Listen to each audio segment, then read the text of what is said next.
El passat 10 de febrer, el Futbol Club Barcelona va obrir un compte oficial a Twitter en català per oferir l'actualitat del club en aquesta xarxa social. En saber-ho, Marc Ambit, aficionat del Barça amb inquietuds tecnològiques, va posar-se en contacte amb el club.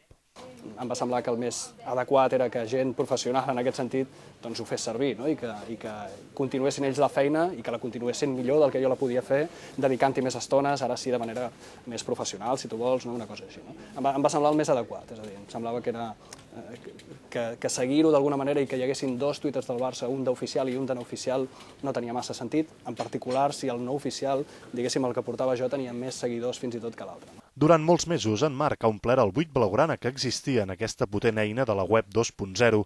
En tot aquest temps, Marc Ambit ha plegat més de 114.000 seguidors d'aquest servei, followers, en llenguatge específic. Analitzant una miqueta les estadístiques de quanta gent ens seguia, de cop i volta, a mesura que anàvem guanyant títols, que anaven caient i que anava sortint a la premsa mundial, fins i tot, evidentment, això es anava multiplicant. No? Així doncs, ara és el club el que gestiona aquests més de 114.000 seguidors del Barça que s'aglutinen, sobretot, durant els partits i les hores prèvies. Una de les experiències segurament més fantàstiques és aquesta, no? Viure una retransmissió en el qual no és unidireccional com a la ràdio o a la televisió, sinó que la gent et va donant una altra vegada el seu input, no? Les seves impressions. Realment una experiència fantàstica en aquest sentit. A banda de Twitter, la presència del Barça a la web 2.0 s'estén també a Facebook i YouTube, on els aficionats del Futbol Club Barcelona poden opinar i compartir continguts sobre el seu club.